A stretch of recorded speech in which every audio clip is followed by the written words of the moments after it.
এবং এই সাহসিকতা না দেখানোটাই আমাদের সবচাইতে বড় দায় ছিল।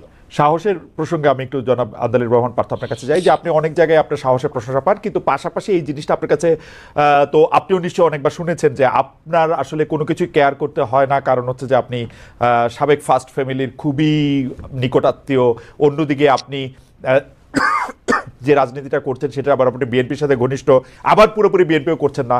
আপনার সাহস দেখানোর কারণ কি আসলে এইটা, নাকি আপনি কিভাবে এটা ব্যাখ্যা করেন? যে সাহস মাই ভাই দেখাতে পারেন না, সেই সাহস আপনি সহজেই দেখালেন, এটার পেছনের কাহিনীটা আমরা একটু শুনতে চাচ্ছি। না, এই কথাগুলি আসলে তারা বলে যারা আমাকে আর অন্যভাবে ছোট করতে পারে না। মাহি ভাইও জানে what I have been through, আমি জানি, মাহি ভাই জানে। আমি 2 বার জেলও খেটেছি, মামলাও হয়েছে, আর আমি করি। তো আমি তো শুধুমাত্র আওয়ামী লীগের ব্যাপারে না, এটা তো এই যে ইউনূস সাহেব আসার পরেও তো আপনি লক্ষ্য করেছেন, I was the first person to say যে জগ আর মগ নাড়ানোর জন্য তো আর ইউনূস সাহেব আসে নাই।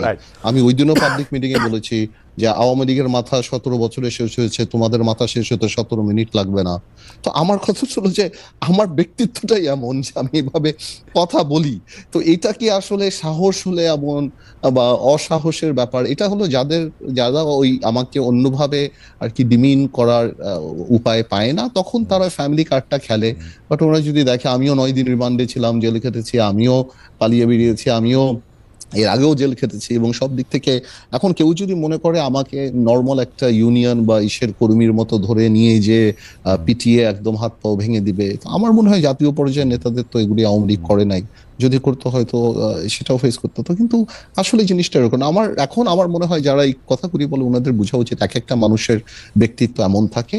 আবার এই সরকারকে আমি 100% সাপোর্ট করছি, এবার বস্তুনিষ্ঠ সমালোচনা করে জায়গা করছি। আমি বিএনপিকেও যখন ছেড়ে দিয়েছিলাম, আওয়ামী লীগে আমি যাইনি। অনেকে মনে করতো তখন এই বুঝে আওয়ামী লীগে চলে যাবে, এই আত্মীয়। এবং যখন ফারুক সাহেব মারা গিয়েছিল, অনেকে মনে করেছিল আমি গুলশানে নির্বাচন করব, সেখানে আমি হিরো আলমকেও সাপোর্ট করেছি। সো তাও আমি যাইনি। সো আমার পার্সোনালিটিটাই জানি কেন জানি খালেদ একটু এই টাইপের, এটা মাহিও জানে।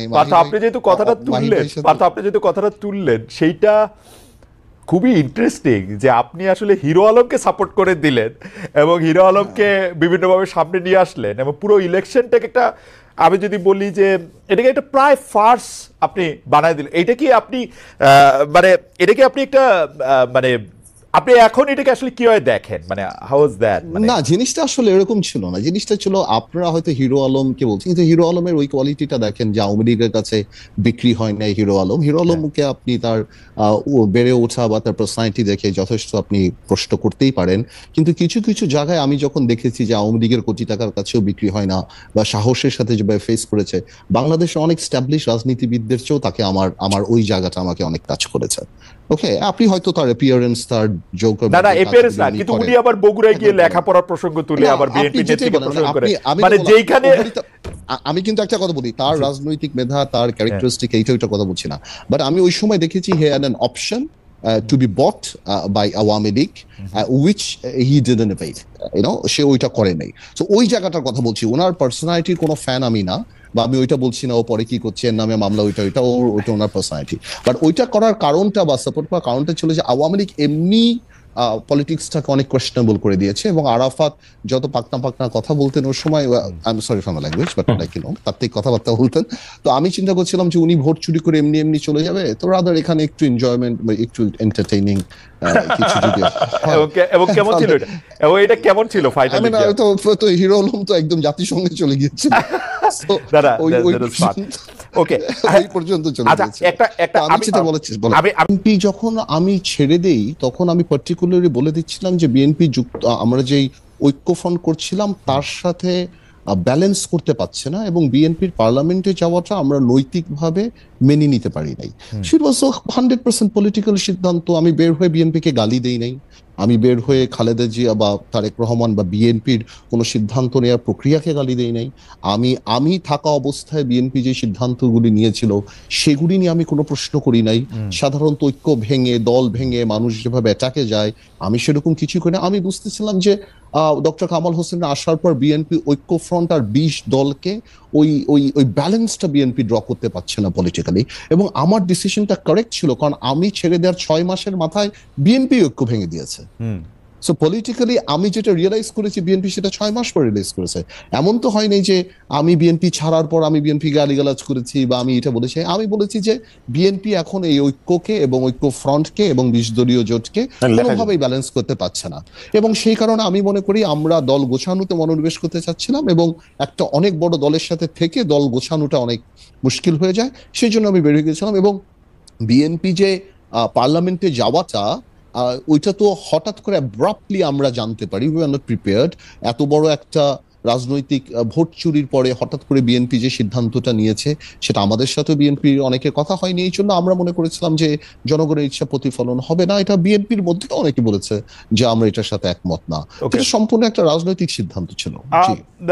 জনাব পার্থ, আমি প্রশ্নটি আপনাকে করে রাখলাম যে আপনারা মানে আপনার সাথে বিএনপির নতুন করে গাঁটছড়া বাঁধা সামনে ইলেকশনকে রেখে বা অন্য কোনো কিছু রেখে সেইটা কি হতে যাচ্ছে কিনা, এবং আপনার কাছে কি মনে হয় না, মানে আমার যদ্দূর মনে আছে 19, 20, 21, 22 you were a bit critical to, মানে বিএনপির অনেক ডিসিশন আপনার আসলে পছন্দ হয় নাই, আপনি ইকুয়ালি এটাতে আসলে ক্রিটিক্যাল ছিলেন, এবং আপনার বলার মধ্যে দিয়েও আসলে এইটা অনেকটা প্রকাশ পেয়েছে, বা আপনি এটাকে কিভাবে দেখেন আপনার কনস্টিটিউয়েন্সি, আপনার পলিটিক্স? না, বিএনপি ক্রিটিক্যাল কোনো ব্যাপার এখনো হলে আমি বলতে পারি যে বিএনপি, আমি এটার সাথে একমত না, বা বিএনপি এটা ঠিক করছে না, বা বিএনপি এটা ভুল করছে না।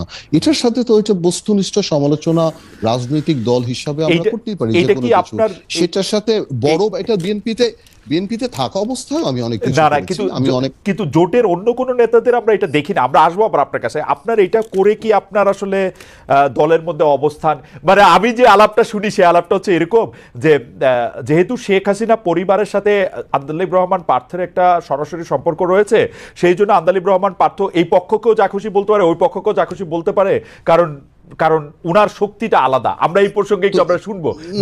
শেষ করি, আচ্ছা ঠিক, আমি তো শেষ করে দিই। আচ্ছা ঠিক আছে, মাহি ভাই বলে আসুন। হ্যাঁ, না আমার একটু মাহি ভাইকে শোনার আগেও আমাকে একটু দর্শকদের কথা শুনতে হবে। দর্শকদের কাছে আমরা প্রশ্ন করেছিলাম যে শেখ হাসিনার ভিসার মেয়াদ বাড়ানোর বিষয়টি ভারতের বাংলাদেশের কিছুই করার নেই, পররাষ্ট্র উপদেষ্টার এমন মন্তব্য সঠিক বলে মনে করেন কিনা?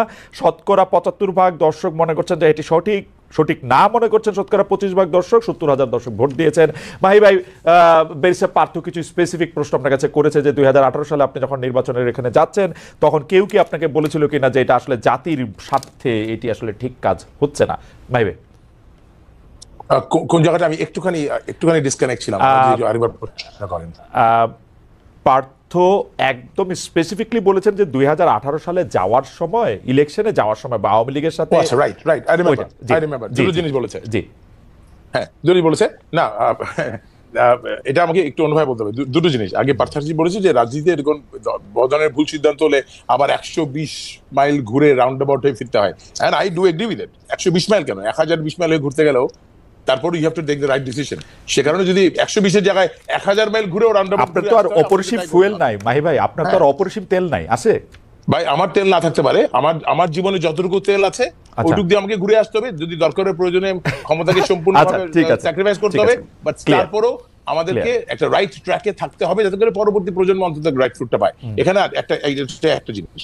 দ্বিতীয় জিনিসটা হচ্ছে গিয়ে, আপনি যদি দেখেন যে আমাকে কেউ তখন বলেছে কিনা, আমি নাম্বার 1 বলবো আমাকে তো পার্থই বলেছে। পার্থের সাথে সমস্ত ব্যক্তিগত বারবার বলছে জিনিসটা সঠিক হচ্ছে না, ভুল হচ্ছে, কিন্তু let us face the fact. আমি আজকে বলেছি আবারও, আমি সম্পূর্ণভাবে আই ওয়ান্ট টু বি, যেটা সঠিক মনে করছি আমি সেটা বলছি। আপনি আনঅফিশিয়াল কথা তো অফিশিয়ালি বলতে পারেন না ভাই ভাই, এটা তো আমি তো, the question was very honest, I give an honest answer, it's an honest confession. Partha আমার সাথে সমস্ত বৈঠকে বসে বলছে মাহি ভাই মনে হয় দৃষ্টিতে সঠিক হচ্ছে না, কারণ মানুষের প্রত্যাশা আপনার কাছে ভিন্ন, এবং পার্থকে আমি তখন ব্যাখ্যা দিয়েছি, এবং যেই ব্যাখ্যাটা আমি পার্থর কাছে তখন দিয়েছি, আমি এই ব্যাখ্যাটা এখন জনসম্মুখে দিতে আমার কোনো আপত্তি নেই, because this is the fact. What was the reality in Bangladesh? আজকে আমরা অনেক কথা বলছি, কিন্তু 2024-এর পূর্ববর্তী বাংলাদেশের রিয়ালিটি ভুলে গেলে চলবে না। আমাদের রাজনৈতিক বাস্তবতা, ভুল আমরা করেছি, অস্বীকার করার কোনো জায়গা নেই, কিন্তু 2004 সালে বিকল্পধারা থেকে বিকল্পধারা জন্ম হলো, তখন বিএনপি ক্ষমতায়, তখন কিন্তু বিকল্পধারা রাজপথে আওয়ামী লীগের সাথে যুগবদ্ধভাবে ছিল। তারপরে 2008-এ যখন আওয়ামী লীগ ক্ষমতায় আসলো, আমরা কিন্তু তখনও বিরোধী দলের অবস্থানে ছিলাম, রাজপথে বিএনপির সাথে যুগপথ ছিলাম 2018 আগ পর্যন্ত। বিকল্প দ্বারা রাজপথে একক শক্তি নিয়ে থাকার মতো ক্ষমতা আমাদের কখনো ছিল না, আমাদেরকে মিনিমাম কম্প্রোমাইজ করে টিকে থাকার চেষ্টা করতে হয়েছে। আমরা রাজপথে ছিলাম। 2018 এই আওয়ামী লীগ সরকার যেভাবে বিএনপির মতো একটি দলের উপর স্টিম রোলার চালিয়েছে, বিকল্প ধারার যে সাইজ, স্টিম রোলার দূরের কথা, আমাদের স্ত্রী জ্বালা দিলেই চলবে। How do I sustain, how do I survive? এই কোশ্চেন এই সাস্টেইনেবিলিটির দরকারটা কি? আপনি একবার আওয়ামী লীগের সাথে মিশতেছেন, একবার বিএনপির সঙ্গে, এইটার দরকারটা কি? না, এটা let us redefine politics again, let us redefine politics again. আমার কোন রাজনৈতিক দলের সাথে মিশতে মাখামাখি করতে কোনো আপত্তি নাই, কিন্তু নিজের দর্শন বিসর্জন দিয়ে সে রাজনীতি জোট বেঁধে নির্বাচন করাটা, সেটার মধ্যে আমি দোষের জিনিস দেখি। যারা বাংলাদেশের রাজনীতি করে তাদের সবার মধ্যে একটা ওয়ার্কিং রিলেশনশিপ থাকতে হবে, সেখানে কোনো সমস্যা নাই। আমরা যুগপথ আন্দোলন করেছি, আমরা কিন্তু জোট করি নাই, কিন্তু যুগপথ আন্দোলন ছিলাম। কিন্তু 18 নির্বাচনে বিএনপির সাথে হঠাৎ করে ডক্টর কামাল হোসেন নেতৃত্ব হয়ে যাওয়ার পরে আমাদের সাথে যে দূরত্বতার সৃষ্টি হলো, আর সেই সাথে গত 10 বছরে আওয়ামী লীগের বিরুদ্ধে আমাদের যে অবস্থান ছিল, আজকে বারেবার মানুষ আমাকে 16 বছর তো না, আমি পার্থর সাথে আমরা সেই আপনার গণজাগরণ মঞ্চের সময় থেকে প্রতিদিন বিএনপির কোন নেতাও এভাবে রাজপথে সামনের দিকে এগিয়ে এসে মিডিয়াতে এদেরকে চ্যালেঞ্জ করেনি, আমরা যেভাবে তখন চ্যালেঞ্জ করছি।